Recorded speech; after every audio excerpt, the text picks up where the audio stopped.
But today, if you take a close look, say from space, all you would see is green. If you would look at the Netherlands, grass is what you'll see. The Netherlands is full of it, but we pay little notice. More than half of the Netherlands is farmland, and 1/3 of the Netherlands is grassland. And approximately 1 million hectares, 14,000 square kilometers, is a single crop, one type of grass, called English ryegrass. And this English ryegrass, like I said, is a crop and is used as fodder for cows. And in the Netherlands, there's no single organism that gets more space than English ryegrass, more than human, more than any other animal. And the English domesticated ryegrass, or Lolium perenne, as you can see over here, for its easy growing and high yield in milk, for its high yield in protein. And it covers the soil where once was the Brazilian Amazon. It covers the soil in South Africa, in South America. It covers the soil, like I said, of the Netherlands, but it also covers the soil of the Wimbledon Central Court. And the grass family, I think, upon further inspection, you can see, feeds the world. And even if you look closely in what the Dutch people eat, a sandwich with cheese, with milk or beer on the side, you can see that that too is grass. In a way, a sandwich of cheese is a pleonastic poem of grass. Grass, grass, grass. And so we figured, if one really wants to understand the Netherlands and the Dutch people and the landscape that makes us, we also have to take a very good look at grasses, and specifically this English ryegrass, its history, its present, its future, and its cultural significance. And so this is the question at hand tonight. A question that is wholly trivial on the one hand, and very important on the other. Because we can understand the Netherlands by looking at grass. And this question serves to welcome the students of the Gramounce to the Netherlands. And I think you all found a seat in the same half of the audience, which is typical behavior, I'm afraid. But it's also a question that serves to spend a very nice evening at the bar of Mediamatic. So I say welcome to you all. And please talk to each other at the bar later to hear from each other what the Gramounce is, because I think you have to talk to one another. And at the bar, at the end, we have a very special fermented grass drink, otherwise known as beer.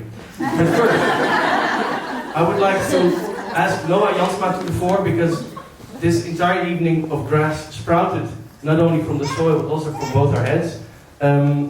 So I would like to ask you to give a warm applause to Noah Jansma.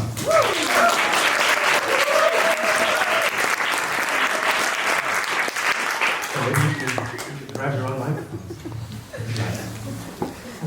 Yeah, and I think we're gonna walk that way to not only welcome the people in a proper way, but also to have a look at this sculpture right here. What do we see? And maybe I introduce really quickly the Gramounce. Yes. To Sure. also contextualize this, we are an organization that looks through the world through the lens of food.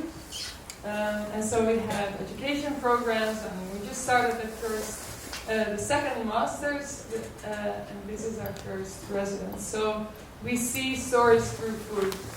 And so I was once laying in the grass, looking at cows, and I was thinking how strange the pelvic bone of the cow looked. And so doing research around that, I learned that the pelvic bone actually of a cow changed significantly in connection to our food industry. Because food used to, they used to give like 2 liters of milk a day, and now in big industry they give like 30 liters per day. Mm. So their whole pelvic bone is more like formed so that they can carry that weight. And even in some species of cows, they cannot give birth anymore because it just formed towards the weight of the cow and not so much of the pelvic passage for the foal. Yeah, so actually the Frisian Holsteiner, the Dutch cow that is now bringing milk all over the world. There's actually also in Saudi Arabia, in air-conditioned places giving milk. That pelvic floor bone is it's altered towards our food consumption. Wow. And so for me it became a symbol of this post-natural world where even our influence is seen in the bones of the animals that surround us. And so to symbolize this fact, I made a butter sculpture out of from the pelvic bone of a cow. And so we can later, after eating, we can eat the butter sculpture and sculpt the bone as a symbol of our behavior. Wow. Woo. And then not only does the grass sculpt the landscape, but through us it sculpts the bone, and then we can have it in ourselves for the rest of the evening. Exactly. Wow. And also connecting it to the grass, a little bridge, is that the milk production also gets so much because the grass is so full of protein, so that they will actually make more. Yeah, and this is actually the very reason that the Netherlands is full of this English ryegrass, to go through this pelvic structure, to become milk, and then to be shipped all over the world. To become a butter sculpture. Thank you, Noah, for giving her a warm hand.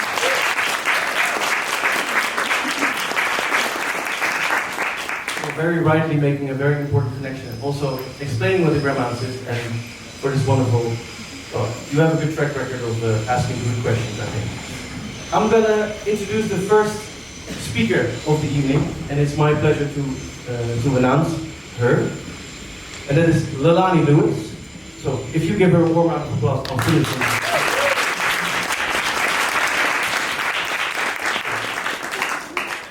And Lelani, we've asked to tell a personal story, a story that's well, you're gonna introduce yourself properly in your own fashion, but in a way, Lelani will show us what the lens of tonight is, and through looking and listening to her, we can then look at grass for the rest of the evening. And Lelani hails from south of London with Grenadian and Irish heritage, and grew up amongst a very big diversity of cuisines, and has found many ways to demonstrate the diversity of the cuisine here in the Netherlands, the Caribbean cuisine that is, and has also, with her show cookbooks, celebrated these recipes, but has also showed her readers the black pages of history. And her performances and plates tell a history of how international trade created the cross-pollination of flavors that we see in food all around us today. We're going to listen to Lelani. Maybe one more hand. Of applause.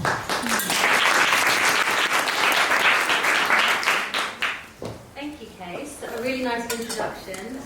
What you didn't put there is Lelani Lewis, cook, food stylist, grass geek now. Now I'm a grass geek. Maybe I'm just going to take this off because it's easier. Hello, everyone. Good evening. I'm really happy to be here. When Kees asked me to join this evening, I was like, I don't know anything about grass. And then, obviously, when you look into grass and the different crops and the fact that it consists of 9,000 different varieties, including some of the largest crops that we consume globally, I was like, okay, I actually do know quite a lot. So I'm a cook, I'm a food stylist, a culinary activist, and a cookbook author. I've brought my book along, plugging it. You can buy this on bowl.com. But one of the prevailing red threads about the work that I do is that I believe that food can be used as a tool for change. Because I think that basically, or not that I think, I know that everyone can sit down at a table, and no matter how different we think or perceive that we are, we can all share a commonality, and that commonality could be how crap the food is or how good the food is. But we can all sit at a table and have this universal tool which can transcend our perceived differences. So last year I published this book, which is called Code Noir, and it's all about the history of Caribbean food and culture based on a manuscript written by Louis XIV in the 17th century. And it kind of began my journey into food, or actually, the thing that began my journey into food was, as probably everyone does, these people, my family. My dad has 11 brothers and sisters. That's my granddad in the middle, the king and queen in the middle. That's my granddad and gran. The only white lady in the room is my mum. The rest are my aunts and uncles, and actually that picture is heavily cropped because there's so many more in there. And so this diverse, abundant family meant that at family gatherings there was also an abundance of food. And I was struck by the diversity and the joy and the deliciousness of Caribbean food. So when I moved to Amsterdam 9 years ago, without having that connection to my family, I felt homesick and I felt unanchored and untethered. And the only thing that helped me feel back at home or kind of gave me comfort wasn't eating a tub of Ben and Jerry's, but was actually eating the food from my father, which is Caribbean food. And I started doing pop-ups all around Amsterdam and realised that there were so many questions that came up that I couldn't answer. Questions like, why isn't this food spicy? Or how come you have roti in the Caribbean? And so I went into deep research and wanted to answer some of these questions like, why is there Irish stout in the Caribbean? And I came to discover myself, my identity, and something fundamental, which is that food and the global movement of food connects us all. I mean, think about it. Can you think of any one culture that doesn't have a flatbread or bread, generally?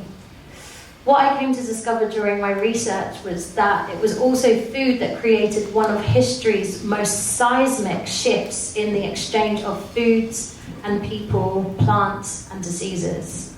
I'm sure you all know what that is, right? Or all guessing. I'll keep you guessing.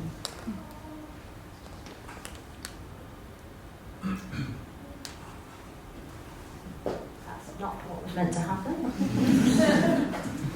Slight technical issues here. So our history books have long praised the expansion of empires, but it was the desire for spices that truly drove the British, Dutch, Portuguese, French, Danish as well, to sail the oceans and claim whatever they encountered. So it was the desire for growth, economic growth, the desire for acquiring landmass that drove Europeans back and forth across the Atlantic, looking for things like spices. And one such spice, as it was erroneously referred to, was actually a grass and became one of the catalysts for the displacement of millions of Africans. And can you guess what that grass is? Hey, gold star to you at the front. Sugar. So this is sugar cane. Sugar, a long and vigorous perennial grass, rich in sucrose, said to be from Papua New Guinea. Then it went over to India, where it was refined into sugar crystals, which they called candy, which is where the word candy comes from. And there it made long and convoluted journeys through the Middle East and into Europe through the Crusades. And it was this commodity that Europeans realized how valuable it was. It was this insane cash crop. And on Columbus's second journey over to Hispaniola, he brought sugarcane from the Canary Islands, from his wife's plantation, where they experimented with the plantation systems, over to Hispaniola. And so whilst the Spanish and the Portuguese introduced sugar to the Caribbean, it was actually the Dutch who were responsible for the proliferation throughout the Lesser Antilles. And you might not know what the Lesser Antilles are, but the smaller islands, Barbados, Jamaica, Grenada, so much of their landmass was taken, not for food, but for sugarcane. And at one point, Amsterdam had 50 to 60 refineries where they provided half the refined sugar consumed in Europe. That's huge. And they couldn't refine the sugar in the actual islands where sugarcane was processed because it was just far too dangerous to ship them across the Atlantic without them becoming damaged.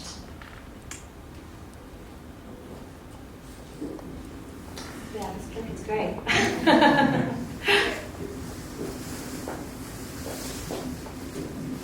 And so we see that the movement of food helped me to understand the gravity and the connection between human population growth and ingredients, and to this scale, how intrinsically it was connected to colonialism.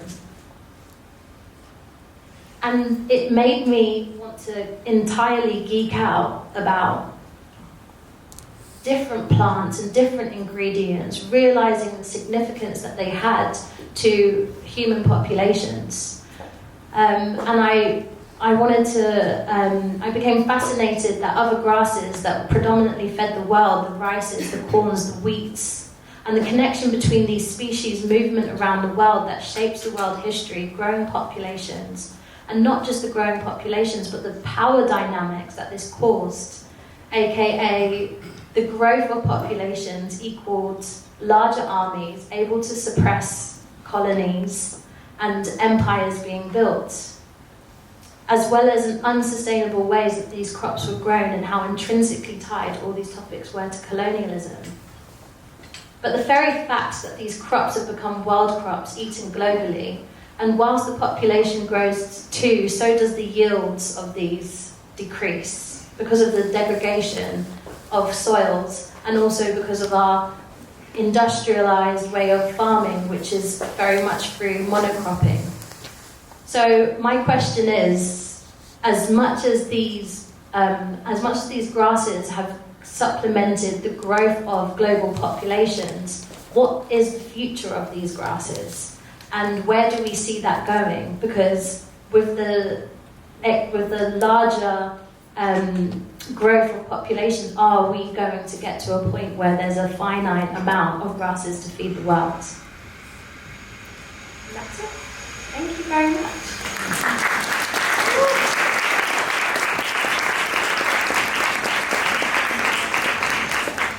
Yeah, then, Lelani, I would very much like to ask you to come to the... Should I write this? Yeah, what should we call it? Should we call it a talk show table or a picnic? Let's call it a picnic table. I mean, I think the grass is very much giving picnic. Yeah. I must say it's very comfortable. It is. Yeah. It is. Yeah. So actually, one of the main reasons not to talk about grass is that it's so big. You mentioned 90,000 varieties, and actually, the four staple crops that you mentioned: wheat, rice, maize, cane. They make up about 70% of the calories intake of humans. Yeah.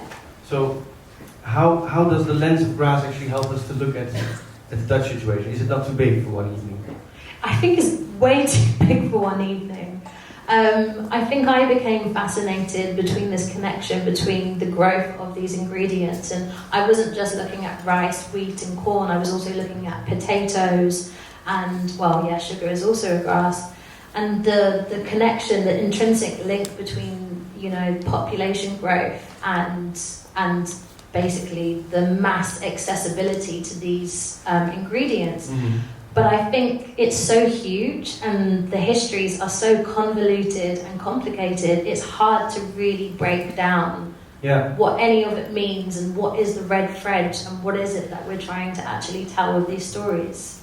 Yeah, so what happened between those 9,000 varieties and that incredible amount of diversity that could well be celebrated in the world to grass becoming the example, the signpost of monocropping and the way of monoculture thinking? I think from my reading and research, you know, finding out this through the lens of colonialism and seeing that actually there was so much biodiversity when Europeans basically encountered indigenous populations and they had companion growing where they would grow beans and squash and corn together, which would symbiotically work together to basically feed the soil, so giving it more nitrogen. The corn was used as trellis for the beans, and then the squash would have such big leaves they would keep the soil very shaded and moist. And I think that those kind of understanding and those understandings about agriculture, which is very much like life replenishing, were completely wiped out and erased through colonialism, with this idea of like superiority, like we know how to do it, whilst also just having to feed many more people. So I think having had that information wiped out and monocropping replacing some of these life replenishing ways of growing food or growing these grasses is it's actually devastating us now, without being really depressing. Sorry guys, I don't want to leave you really depressed, but it's actually causing a lot of existential crises that we're in now, which is soil degradation, the climate crises, because our soil isn't able to absorb a lot of the nitrogen that it used to be able to sequester. Yeah, and in a way the sustenance that the grasses provided, the monocropping of these grasses provided, was actually the basis for empire to happen. In a way, when I listen to you. Entirely. And yet, this is the same sustenance that is feeding the world at the moment, with a caloric imbalance with a capital I, but still, it's feeding the world. It is feeding the world, but to what end? I think that's one of the questions, looking at the sustainability of our food systems. I'm very fortunate enough to be able to work in the food systems and actually see all of the, some people who are really trying to create change within the food systems to have systems that are a bit more sustainable. And it's sometimes a bit devastating to see that it isn't sustainable. Just how do we look forward to creating better systems, I think, to grow our grasses, which we are super reliant on. I think it's like the three grasses that we're super reliant on are wheat, corn and rice, out of 7. So there's just like very little biodiversity that we're actually relying on as global population. Which makes us vulnerable. Makes us very vulnerable. And in what way because you have these pictures of flagships that I think we can all very much relate to when we look at history, that literally brought these ideas and the very practice of monocropping all over the world as a sort of an eco-destruction game. But do you still see flagships like this in the shape of modern day food giants, the big conglomerates of food industry? Like Unilever. Like Unilever, for example. Isn't Unilever still a VOC ship? Kees knows that I work with Unilever, so this is where that question is coming from. He's poking me. Yeah, I mean, totally. Lots of these modern companies, because I think what they can't see is what the alternative is. All they see is growth, and a lot of the reason why the monocropping happened was in this kind of having this ideology of like exploitation and just looking at growth, economic growth, and not really trying to draw it back and thinking, okay, well, all of these resources are not finite. But as I said this during a talk a few weeks ago, which is our current food system doesn't really work. The monocropping doesn't work, and I think it's like the industrialized agricultural system feeds 25% of the global population with 75% of the land. So if we do have, I think you were saying it's 51% of the land in Holland has grasses. Yeah. So how can we think innovatively about how we can actually use these grasses to feed humans? If we're going to get to a point where all of the other resources or the other foods are becoming finite and we can't, access them anymore. What do we do? Why are we feeding this to animals and not to ourselves? Yeah. How can we're clever. That's why humans are so resilient and why we've been on this planet for so long, because we are resilient and we're adaptable. So we need to think a bit more cleverly about how we can use. I'm pulling this grass. I'm being very aggressive with this grass right now. How can we not use this? I actually interpreted it more as sort of lovingly and caressingly. No, I thought it was quite aggressive, but anyway, yeah, I'll leave the grass alone because it's a very nice tapestry on this table. Yeah, but still it points a bit to what the sort of the beginning of the evening is, that for some reason 1/3 of the Netherlands is this one single crop that we actually find on this table here today, the English ryegrass. Yeah. Are you saying we can actually reclaim diversity by working with this ryegrass, or? I think we should try. Mm-hmm. I think we should try. I know one of the reasons why we can't consume this is because of, not having the gastric bypasses or the stomachs that, cows have. We can't break down the enzymes. Is that true? We can't break down the enzymes of grass. But there must be other processes that we can use to be able to get it to a point where it can be used for consumption. Because even with the normal grasses, say for example wheat, they have to be dried and ground down into a powder for us to consume. So surely there are processes with which we can use this, which covers, as you said, 1/3 of Holland, and process it into food. Yeah, and I think to narrow our scope down even further to the Netherlands and the Dutch soil specifically, I'm going to ask someone else to come to the fore. Sure. By the name of Michiel Korthals, who actually can also tell us a little bit about the diversity of grasses that we're missing out on, and that used to cover the Dutch soil actually. So give a warm round of applause for Michiel Korthals.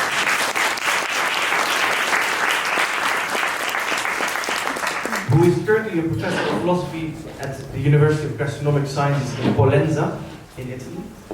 And also holds a position at Wageningen University as an honorary lecturer, and wrote several books on food and agriculture. One of them is this one. It is actually covered in soil at the moment, and there's plenty of others. One is called Edible Nature, and so on and so on. And actually, also probably to be found at Bol.com.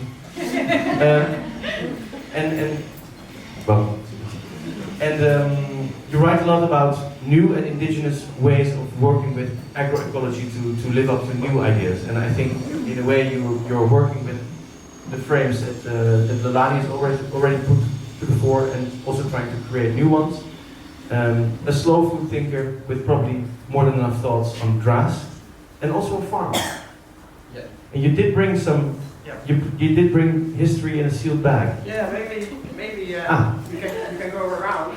You see some Dutch grass, very small, and this is one rye. It comes from my soil, my fields. Can we all hear Michiel, or do we need to bring a mic? That's fine. It's fine? Oh, okay. Or we bring Michiel back to Yeah, you can see this is, in fact, an illustration of what Leila said. In fact, in all continents, more than 10,000 years ago, farmers started to find out how can we improve the grasses. And one of the nasty things of grass is that the seeds fall not simultaneously, but one over another. So as a farmer, you want to have them, that they become loose from the stem simultaneously at the same time. That's one, let's say, progress, you could say. The second one is that the volume becomes much bigger of the kernels. And the third one is that the husk of the seed of grass is very hard. And so it becomes softer during the breeding process and so on. So that's did you see this everywhere? With rice, with corn. And what's actually in the bag that's going right? Oh, it's rye on the one hand, the big one, and oat on the other hand. Oat. And is this actually from your own farm? That's from my own. Yeah. And in what way is this history in a sealed bag? In what way? Is this the history of our soil in a sealed bag? Yeah, you can say that. I mean, it's, I can say that. Well, but let's say the only thing is, as a matter of fact, that this was not a breeding process by Dutch farmers. Mm-hmm. The breeding process of wheat started in the east of Turkey, Mesopotamia. Iran, Turkey, especially in the east of Turkey, Iran, and those kind of countries. Around the Fertile Crescent? Huh? Around the Fertile Crescent? That's the call. Yeah. Yeah. And if you feel like responding to, well, the way we started off this evening by looking at the ryegrass, but also to Lelani's talk, but what is the significance of thinking about grass? That are, in Dutch we would say, grasakkers. And 3 times a year the grass is harvested and then made into animal fodder. Yeah, so this grass that is actually we see as a space where cows walk out. It's also sort of the KLM image of what the Netherlands is to many people. It's actually just a crop field of crops that are harvested 3 times a year and actually never bloom. Exactly. So these grasses they never get to be what they are in your bag in a sense. Yeah. So I found them also in some wild places in the Netherlands. Yeah. And so to you, if you look at the Netherlands, it's just a reminder of just the enormity of our meat and dairy system. Yeah, the industrial process. Yeah. And so in the end, it is a good farmer calls this a coat rack. Because you can throw your cap go this way and then it just throw it on a coat rack. Which in the case of a butter one is not highly recommendable.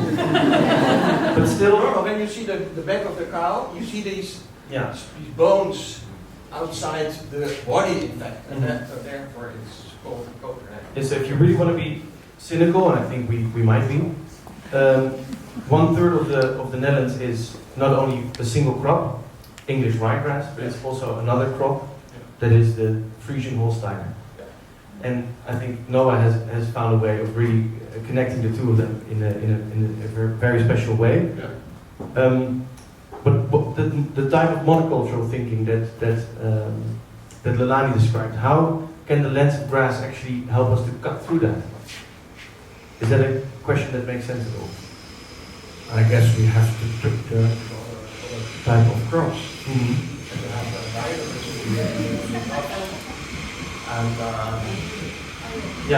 So a note from the technician in the front. Oh, sorry. If you talk into the microphone, then we can actually then we can start to diversify the food system. Otherwise, there's really very little hope for us. I guess that most farmers have to change from dairy, so cattle, to bio-based materials for building houses, which means less CO2, less greenhouse gases, have to turn to clothing materials, and flax and linen and these kind of things. Yeah. So we have to really drastically reduce this monoculture. Yeah. And actually the other crops that fill the Netherlands that I failed to mention before. So we have 1/3 is this grass, and the other grass that fills the Netherlands is maize, and the last one is wheat. And these 3 crops are also used to feed cows mostly. And I think in your PowerPoint you mentioned eating to extinction. Extinction, which is a history book, it's right here. There's many lessons we can draw from history. That's also what I read in your books about reclaiming diversity. How do you think we can reclaim diversity? Well, you see now, let's say 5%, 6% to 10% of farmers that are front leaders, that are busy trying to get the new forgotten vegetables, fruits, and so on, who are breeding these. So there is a lot of change going on in the agricultural world. It's a pity that the big unions of farmers is still very much in favor for dairy farming, for cattle farming, and so these kind of things. But as far as I know, I would say it's 5 to 10% of the farmers is already changing towards agroecology, biodiversity, mixed crops. I mean, the oats and the rye that I do, it's in a mixed situation. I don't have a picture of it. This is grass. This is I don't have a picture. But what we do is a mixed crops. So underneath the rye grows clover, beans, and something else. Also to improve the quality of the soil. The soil is one of the most important and most neglected things in industrial agriculture.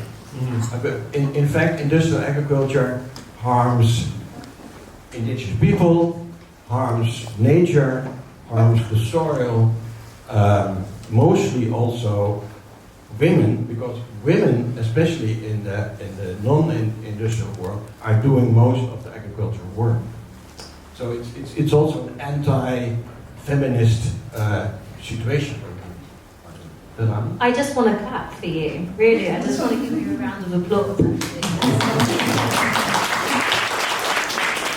It's very true what you're saying. So basically, with the clover, you're also that is companion. Yeah. There's another one in the ground. That is companion.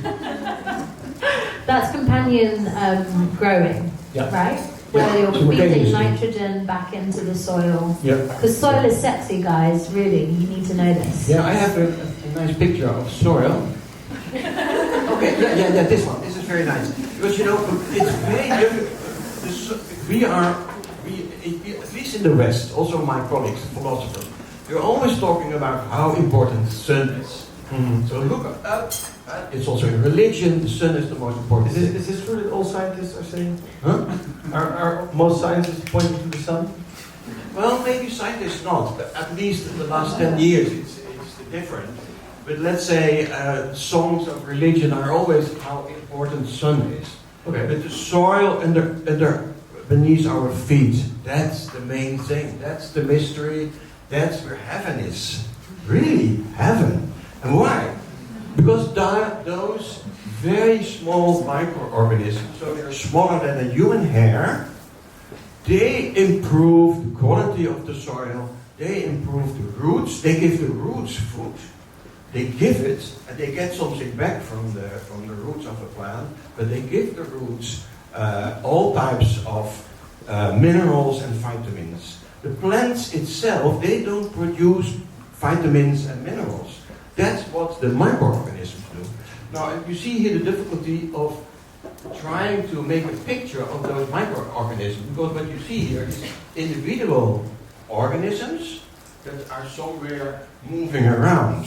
But in reality, those microorganisms, they have huge hives.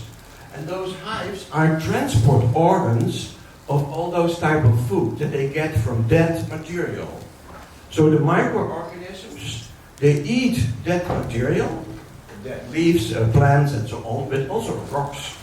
I have a nice picture of that. Yeah, here. This is one example of phosphor uptake. And phosphor is never taken as an element, but by the roots, it is transformed by the microorganisms into minerals and vitamins. You see here, APO and each PO and so on. But how do they get those microorganisms, those minerals? They get it from organic matter, so that's compost and things like that, but also from rocks. And Michiel, would you maybe say something a bit about what we're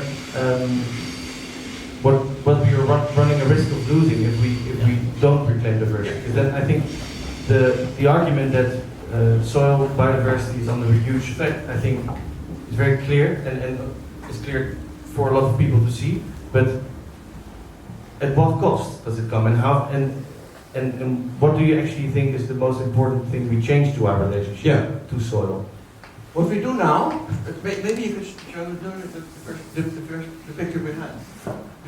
What we do now is deleting soil life, so the organisms, by putting artificial fertilizer into the soil. And the roots, they can grow with artificial fertilizer. But the soil life itself will be deleted because it cannot.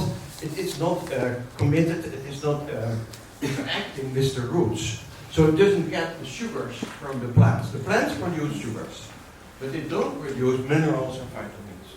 And the minerals and vitamins, again, comes from the organism. So what we're doing by artificial fertilizer is destroying soil life. And as well as also by pesticides, but that's the main thing. So what we should do is try to reduce artificial fertilizer as much as possible and try to find out how those tiny organisms can have a happy life. Yeah. And yet, for many people, the Haber-Bosch machine, or the machine that allows us to actually produce artificial fertilizer, is the reason why we can feed the world as it is today. No, but you have to. One correction. The Haber-Bosch, so the artificial fertilizer, feeds not us, but the cows. So One more time with the mic. as long as we eat so much meat and drink so much milk and eat so much cheese, which is around 50% of our daily menu, this whole process will go on of destroying the soil as well. Yeah. Just as a fun fact, most of the nitrogen in the bodies here today came through the nitrogen machine of the Haber-Bosch. Yeah, sure. And I guess when you make a spectrometer scan, you will see this. Lelani, how does this help you to think of the story of reclaiming diversity in the food system? I mean, I wholeheartedly agree with everything that you say. And yeah, I think it's really imperative that we have these conversations, because we're talking about grasses, and we're talking about grasses that are consumed by animals, which we then consume, but we're also talking about domesticated grasses that we do consume directly.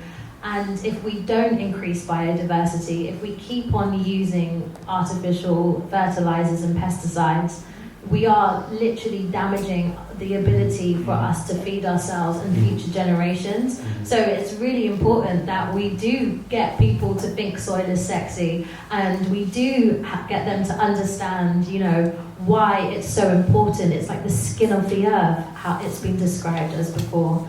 So I think these are really imperative conversations, whether it be via grass or whether it be via soil. It doesn't matter what angle we're looking at it. These conversations need to happen. Yeah. I think with this tablecloth here today, there's actually more microorganisms in our panel today than there are humans. Even without grass, it would be the case, but still. I did read this. Show this next slide. Michiel, I'm going to introduce 2 more people. Yeah. And then maybe we can get there at some point. But for now, I want to get to a place that I think is really exciting, and that is the future. And also get to a place where I think it's really exciting to talk about, which is practice, and see where in the food system today we are already reclaiming diversity through working with these grasses that cover our soils. I want to do this by introducing Tessa van der Geer and Sveske Ourø. Yeah? Yeah. Perfect. Give them a warm welcome.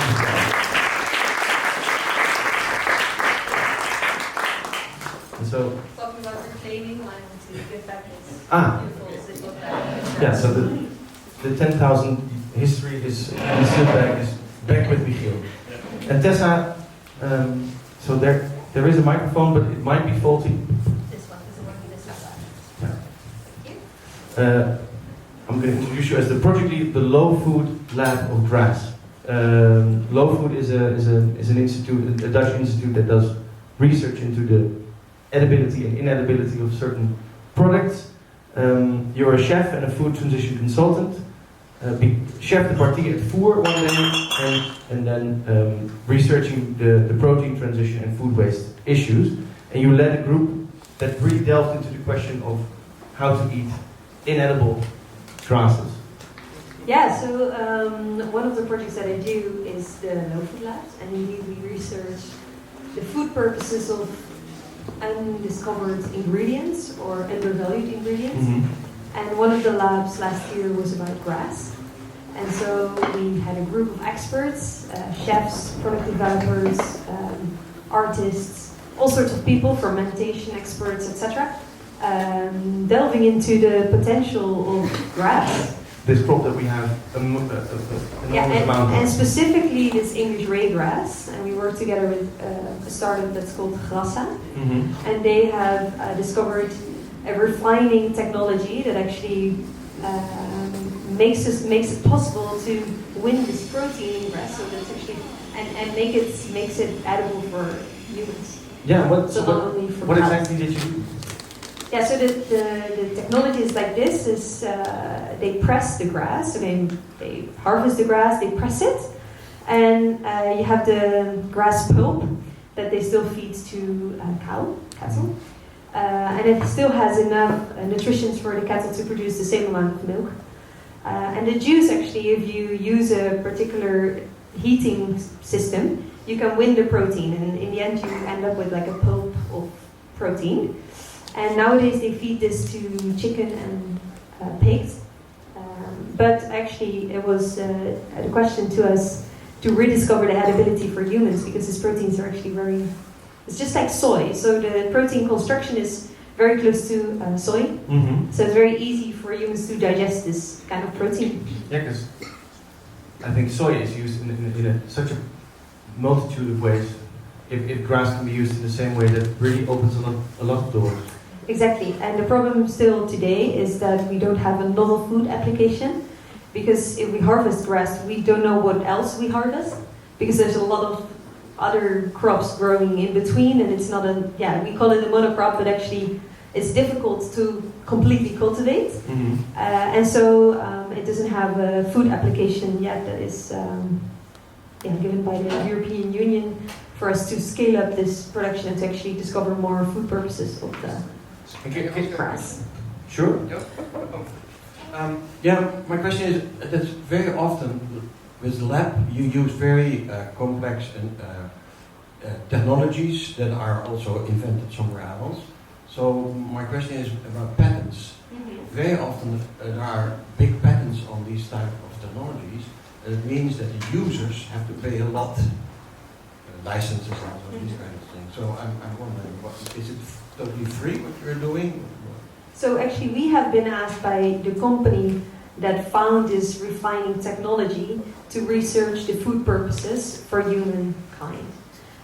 So I am not completely sure if the patents are all in hand of Grassa, the company we work for, or if there are other companies that research the edibility of grass.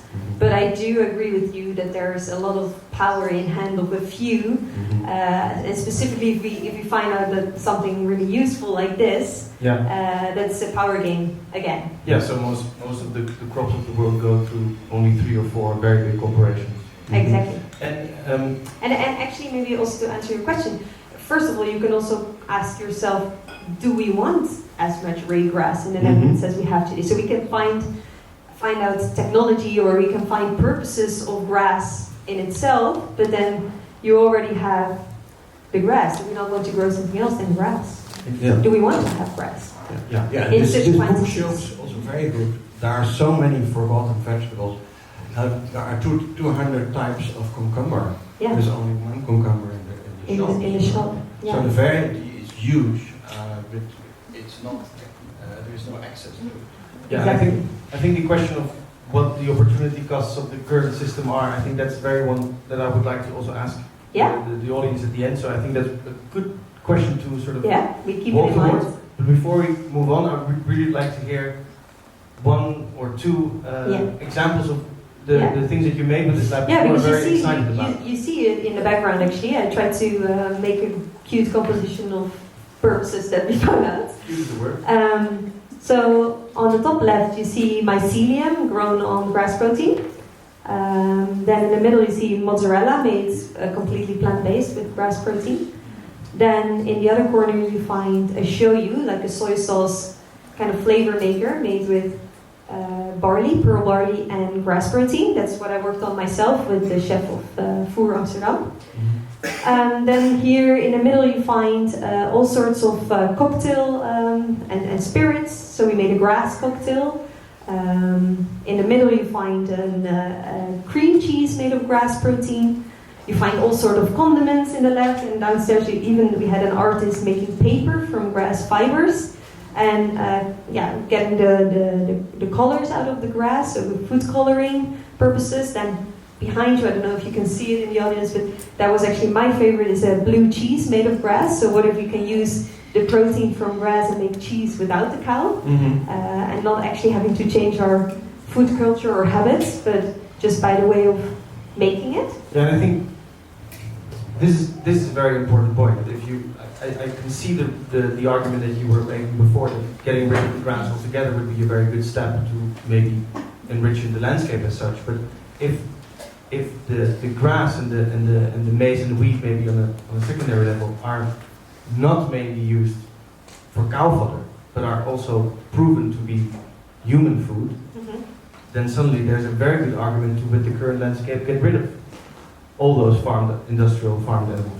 Yes, I agree, and still I think that a more diverse landscape in terms of crops would be more beneficial. So not keeping 1/3 of our land with a monoculture would be more beneficial than using the grass in itself to produce animals or human edibility products. Yeah, and maybe one more thing before you move on, because I actually have one funny project that I worked on, a side project that I worked on besides researching the edibility. It was actually a research about goose and the overpopulation of goose in the Netherlands.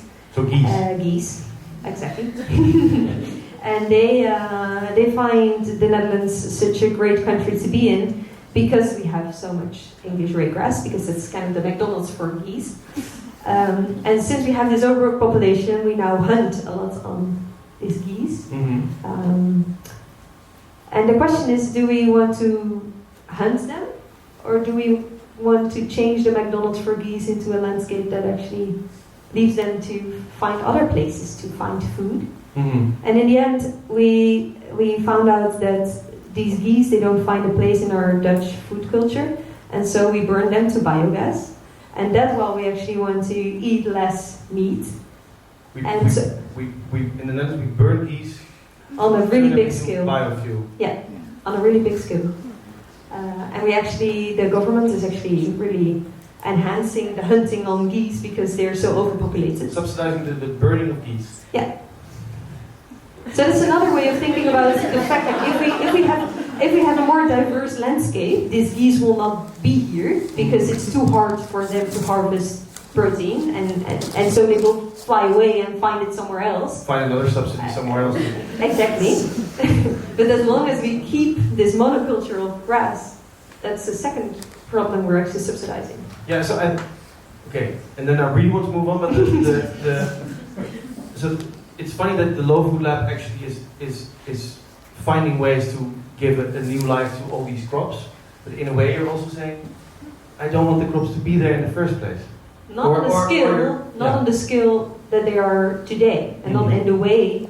Actually, what we've already discussed, right? Do we want this monoculture of grass? Yeah.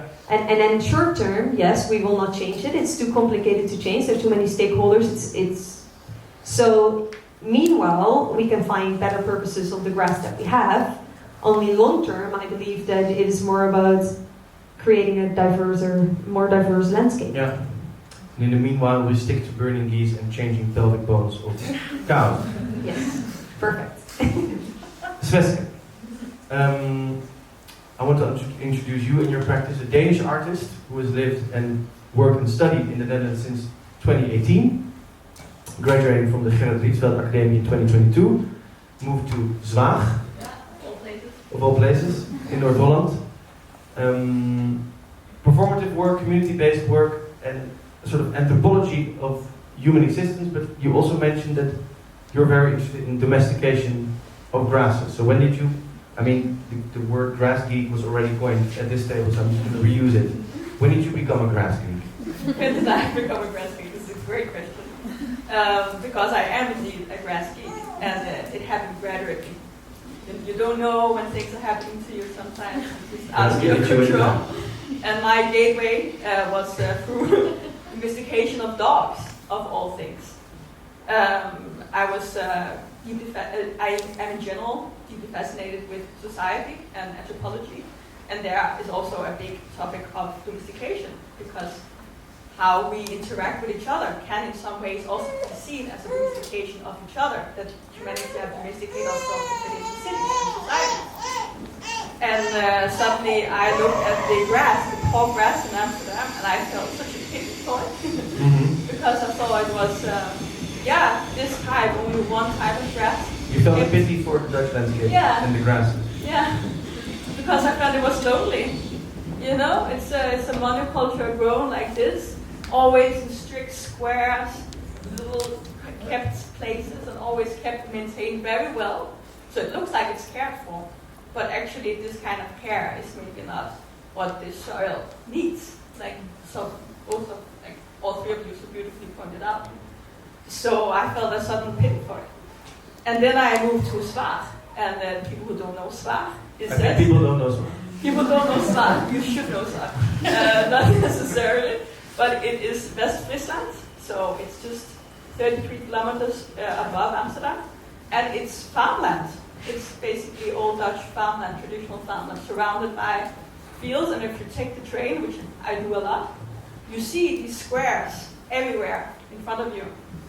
And I found out the word for them are called verkavelingen in Dutch. And I think it's a really interesting phenomenon that they came into existence, because now they're really imprinted, I think, that the Netherlands and Dutch nature looks like that. But it's actually not that old. It was a socialist party who brought it in a small 50 years ago, actually as an effort to make the agricultural system more efficient. Yeah.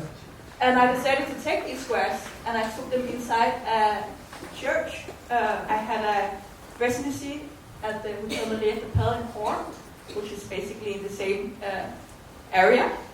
And I got the opportunity to make this beautiful, huge installation and do a research where I also conducted interviews about grass, about the landscape, about all the things we are talking about tonight. Mm-hmm. So this is the result after 2 months of growing grass inside. Not an easy feat, but in some ways also really lovely. And symbolized in a way the verkaveling mindset. Yeah. So the squares directly mimic the squares of the Dutch landscape.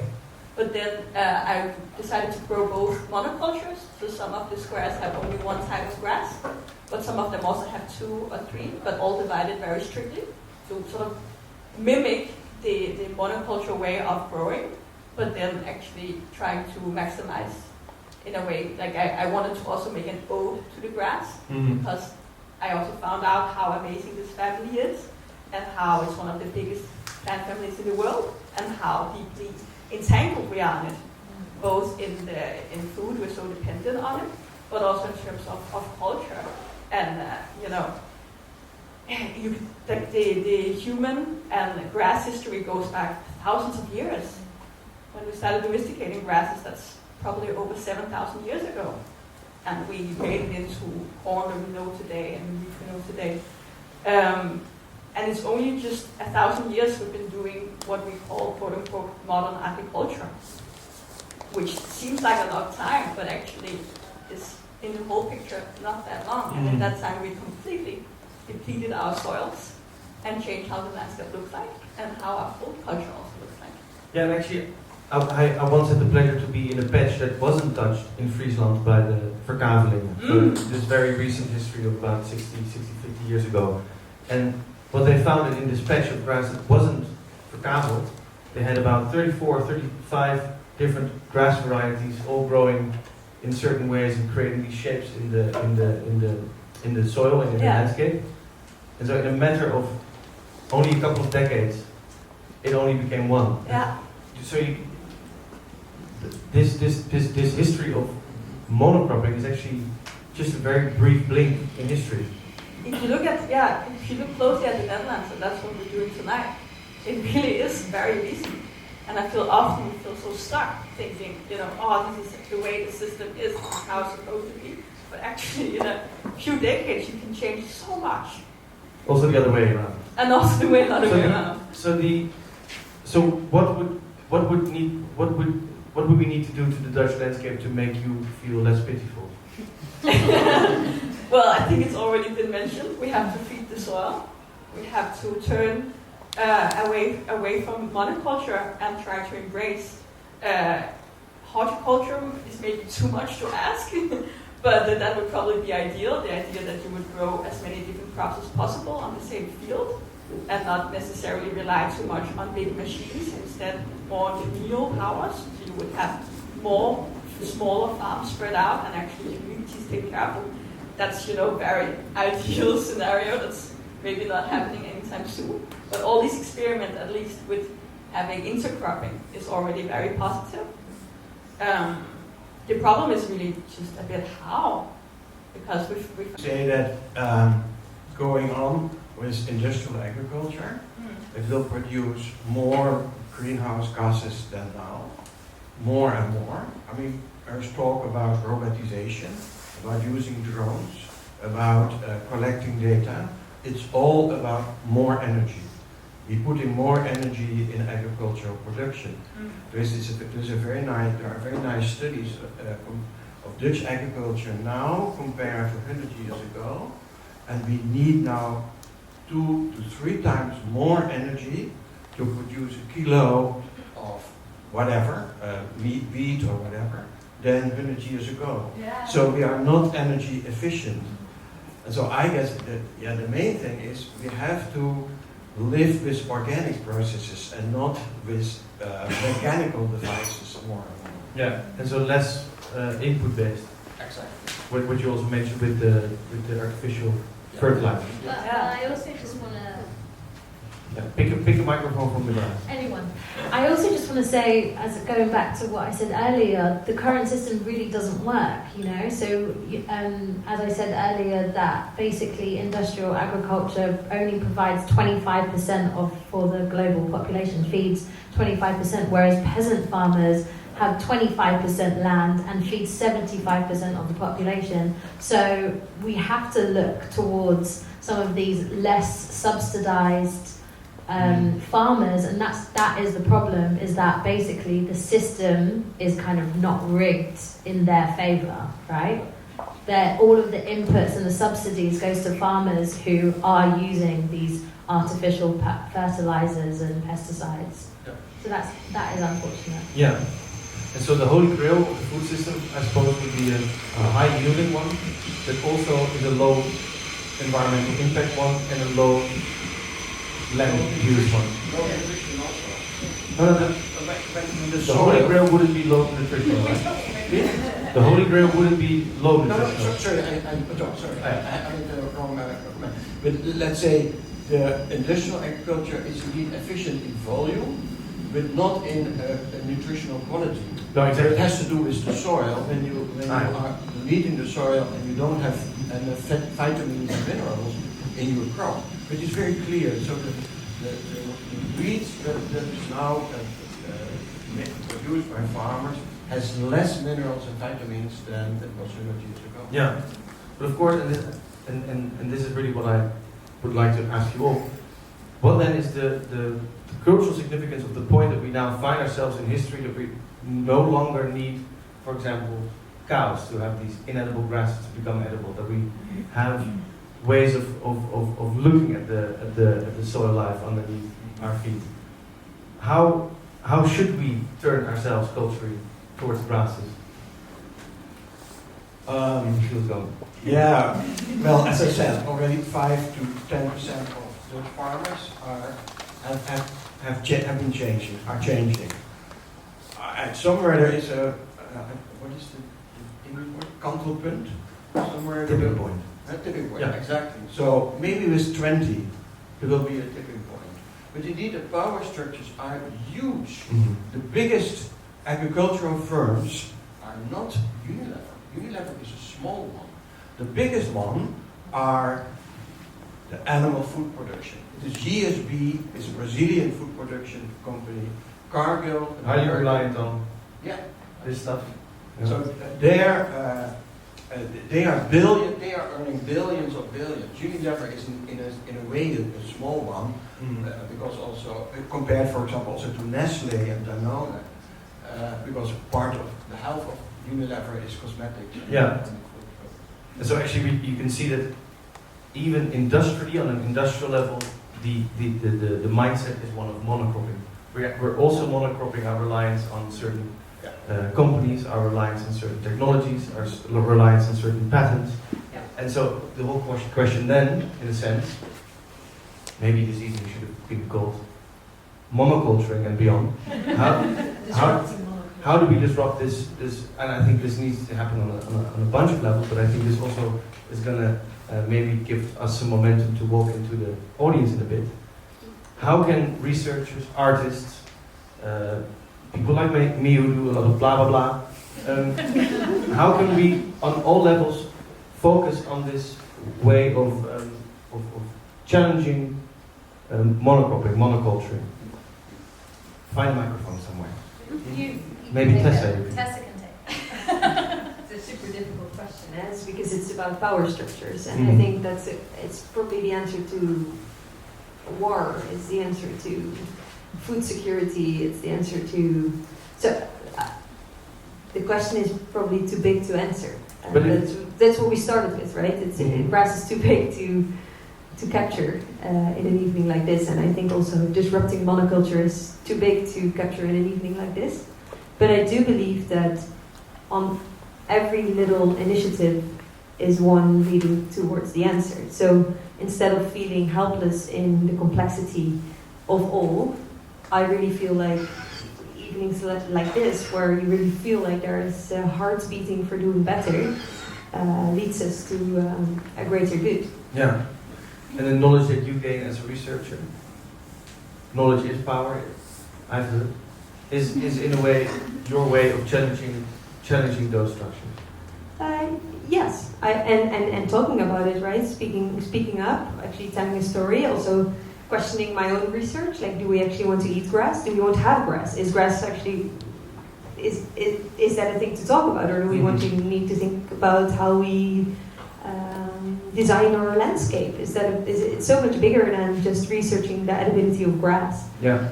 So zooming out instead of in is sometimes even better to get the significance of topics like these. Yeah. I think it's also really important to give sort of the power back to the individual. Like, we find ourselves in capitalism, and it feels like a big bad thing that seems against to change.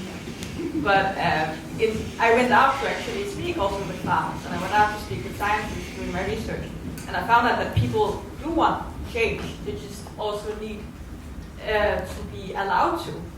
And some of the farmers really pinpointed, and also some of the scientists, that a lot of power also comes through the consumer. The more conversations we start, the more eyes we open, the more we do. That was also one of the points of my work, was to start these conversations, because people have lost maybe touch also with their food and with their culture and with the landscape. And that distance also creates that you don't know necessarily what your actions have an impact.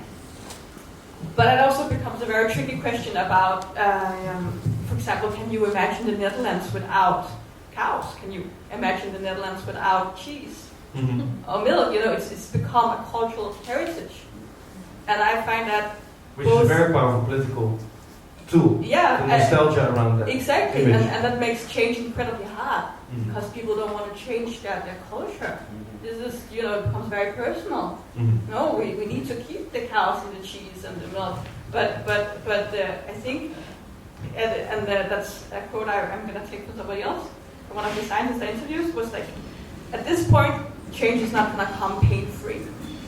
We have to stop as an individual, as a society, and realize that if we want to turn things around, we have to change, and it's not going to be pleasant. So maybe also it's good to realize, also from Lelani, we've learned that food culture is evolving, right? It's not something static. It's not that we've been eating cheese since humankind existed in the Netherlands. It's also something that has been discovered, and now we're really good at making cheese, but maybe in 100 years, cheese is not even a thing anymore, and we found out that we can make cheese without a cow, or we eat something else, or so I find the argument of culture being, or eating, or food culture being static, also an argument of fear instead of hope. Maybe you could also say, with respect to this nostalgia, cows in the pastures, only an average cow is maybe 50 days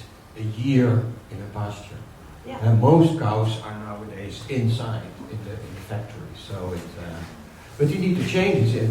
But with respect to cheese, the Dutch have a very long history of cheese because it can be exported without a fridge. I see a twitch of nostalgia there with you. I think I saw a bit of a romantic in you there, just there, which I thought you just briefly said we need to. Oh, sorry. No, anyway, I think I got your point quite well. I was wondering whether or not there are hands who want to join into the conversation and feel like they have found a way to maybe reclaim the diversity of grasses, or just simply have a question at this stage, or many questions at this stage. Smoking here.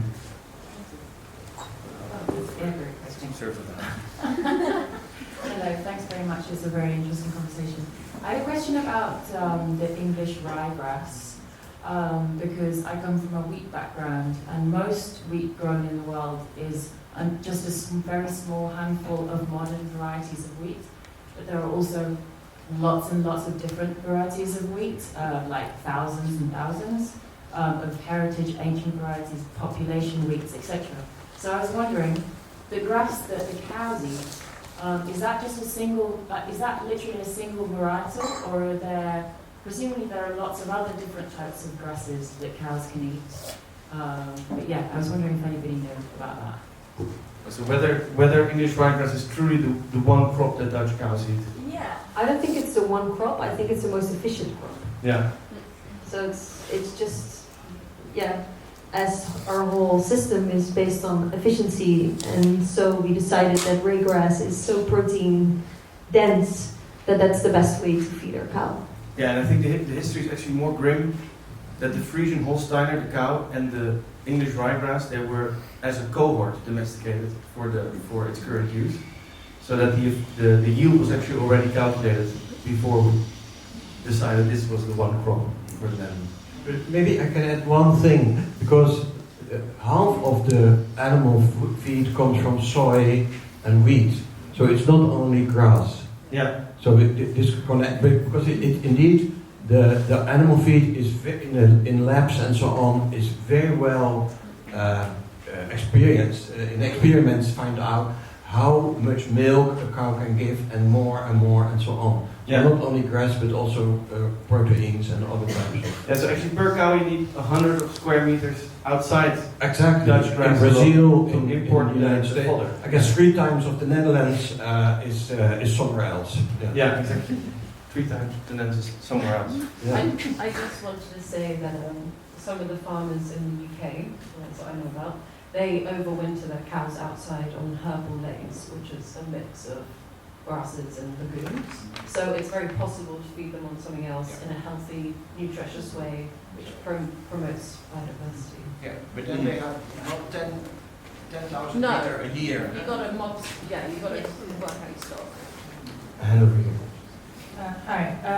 I had a question about the cows being locked up inside. I mean, I can imagine multiple reasons behind that, but I was wondering what actually is the reason, because obviously the grasslands are there, and why is the reason that they're like empty most of the year? Yeah.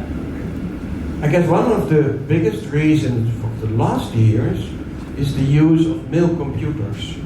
So the animal can milk itself, it walks through a machine where a computer finds out this animal, I've seen it before, the milk has this kind of quality and so on, and then it will be milked, and afterwards it gets something sweet, something to eat, and then it walks around in the lichtboxstall, as it is called. So this is one of the main reasons.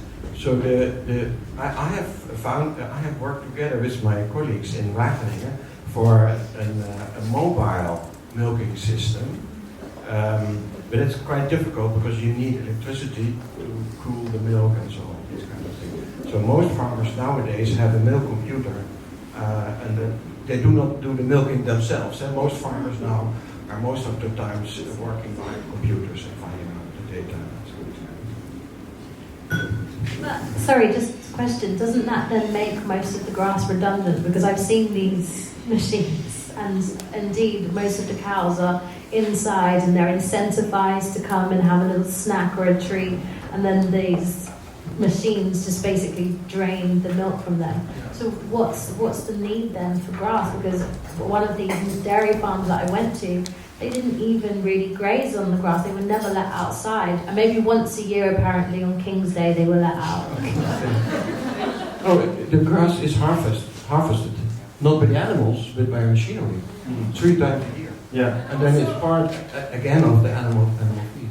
Everywhere now. And also? I'm joking. Also, it's because what I've heard at least is that there's a lot of policy making how many cows you can have for, and then how much grass you have to put the manure. And so the grass takes up the nitrogen of the manure. So if you have a certain amount of cows, you need a certain amount of grass, even if they're not there, just to get rid of the nitrogen. Yes.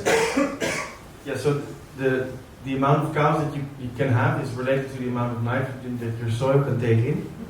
Yeah, but And then on top of that, actually, it's also a very good investment because the land prices in the Netherlands are extremely high. yeah. And so most farmers, they invest in more land as opposed to other. But you will never get rid of nitrogen in the Dutch situation.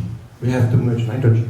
We live in a dust of nitrogen. Yeah, but the nitrogen debate, I can tell you, we've been But we've it's been doing for possible 40 to years. disorder that. I actually visited some of your colleagues at Wageningen University. They're doing the Ossenkamp experiment. It's one of the oldest in Europe, where they've been having a field standing still for 60 years to try to see how long it would take to regenerate the soil, starting from nitrogen poisoning. And it is possible, it takes 30 years before you get the same biodiversity back that was there before. So I think we also have to think, okay, cows obviously a problem. If not cows, then what on these fields? Because there is also a Dutch problem, and that's the water. That's the reason why we also started having all these grass pastures and having cows on them. And that's because technically a lot of monocultures find it a huge problem that they cannot run big heavy machines on these lands because it's too wet. So we also have to come up with solutions for that, or what could then grow, or change also the system in how we then grow in order to then make the best use of the land. That was just my input. One hand over here. Hi. I have a question. When grass becomes a product, so for example for human edible products, how could we avoid to destroy the biodiversity by planting too much of the same thing? Because if it's a product and it has an economic drive. Yeah, so that's exactly what I tried to point out, that I'm not sure if we want to build an economic system on grass itself, because in a way I believe in more diversity than just making grass edible for humans. So I completely agree with what you're saying. I just also believe that in the meanwhile, since we have all this grass, let's make better use of it. And if it is edible, and if we don't have to have these cows actually digesting it and making the proteins available for humans, why would we? So it's, for me, this is not like having to eat grass as a human is not a long-term solution. It's more of a in-between, with the bigger question mark on should we have so much grass? And do you have a sort of answer for yourself? What do you think the landscape should look like, say, in 100 years? Well, I think most important is indeed a healthy soil. So really bringing life to the soil, and therefore bringing more nutrition to our crops and eating more diverse, listening to nature, eating with the seasons, eating with what actually grows around you, so not having to eat the avocado every day, although the avocado doesn't grow here. I also believe nature has invented life in that way, right? That we here in the Netherlands can live from what grows here, and that's what our body needs in terms of nutrition. So we're not per se reliant on what grows on the other side of the world, that's just how we invented the system to be now. But I think that's for some people, because I agree with you. Then We lost Lelani's. because we're sharing, so we should do this. Let's sing together, harmonise. Yeah, there is something to be said about decolonizing the crops that we have and actually growing crops that are basically geographically, indigenous to those different places. But then you said, as you said also, with those crops growing in the indigenous places, actually give more nutrition back to the people who live there. But how does that work in a globalized world where everyone lives everywhere and, Another hand? So it was more of a dream, right? Because he asked me how does your perfect food system looks like, so I don't have per se an answer to that. But I feel like we need to be more adaptive to what is around. Hello, I just wanted to ask, do any of you feel like there's a risk of these agroecological methods and all these other sort of small-scale farming methods being co-opted for the limitless growth model we sort of have at the moment? Because obviously, like small-scale farms at the moment, it's very proven that the soil health of that is like incredibly beneficial on so many levels, but it's also kind of inaccessible. The causes being the same things that it's trying to fight, but do you reckon there's ever going to be a risk of it being co-opted by the current system we have? Or is that physically not possible? Can you repeat the question? Yeah, so the microphone is important. So I think what I understood is that the regenerative practices that are obviously useful and obviously necessary, how do you prevent them falling into the hands of the conglomerates that we already see in the structures that we already see? Yes. Is that sort of basically, yeah. Anyone? I don't actually think there's anything wrong with that. If they can upscale that, and I mean, it wouldn't be agroecology if they start using the artificial pesticides, and if they have the ability, which a lot of these regenerative agricultural farmers don't have the resources to scale up their farms, and therefore don't have the resources to feed these growing populations. If these conglomerate companies can do that, and do that with the ethics of agroecology, thank you. I told you, after having a kid, my brain is there.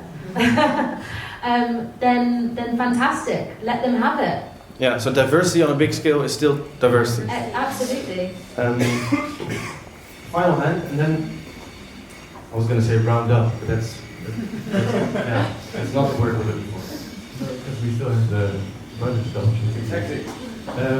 Okay, I thank you for the super inspiring talk, and I am noticing all this excitement that starts in me when you talk like this. I think I need more different types of grass in my life and more seeds, and I'm about to become a farmer, and all these things can be really excited.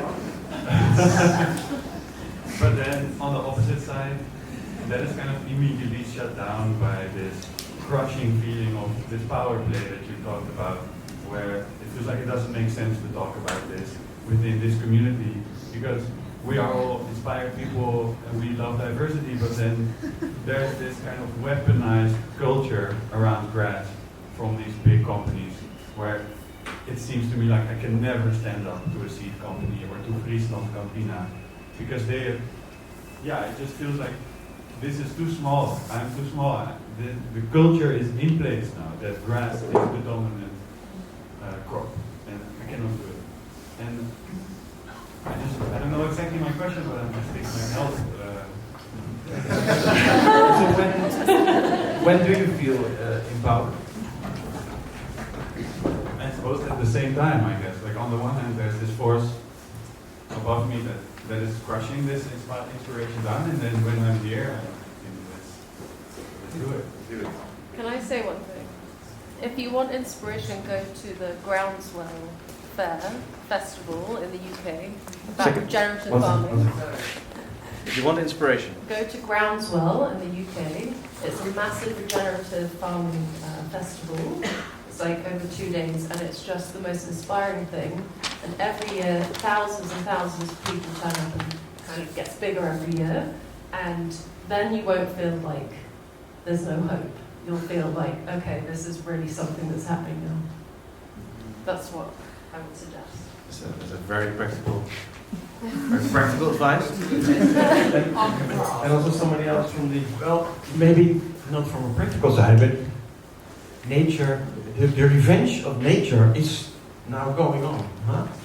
And the question is, are we clever enough to handle this revenge? There's flooding everywhere.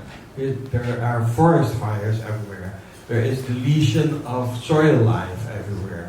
So the way, in one way or another, either we are killing ourselves by having this agriculture, the industrial agriculture contributes 25% of all these problems. 25%.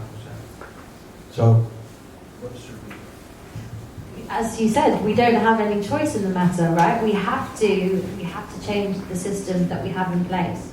And I really want to come back to decolonizing the agricultural space, bringing in indigenous voices and their technology and understanding of how we can live symbiotically. And just back to your feeling hopeless, I also go down really big rabbit holes of, oh my God, we are all fucked. But I read this about this activist who said, journalists can be pessimistic, but activists, and I think if you're going into regenerative agriculture, you are going to become an activist. Activists have to remain actively hopeful. So please try to keep actively hopeful, because I think that's the only thing that's going to keep you motivated on a day-to-day basis.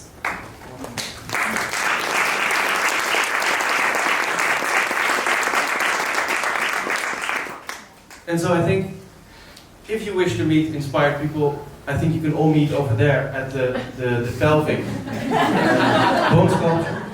If you want to meet other inspired people, go where the grass is greener, and that is where the bar is. And for now, I would really like you all to join me in thanking our wonderful speakers for tonight. Tessa and Lelani.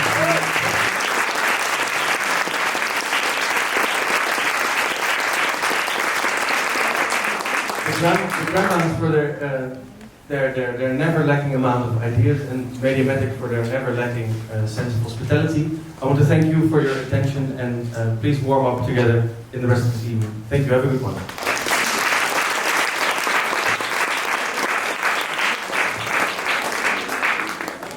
The bread is now to be found near the bone sculpture.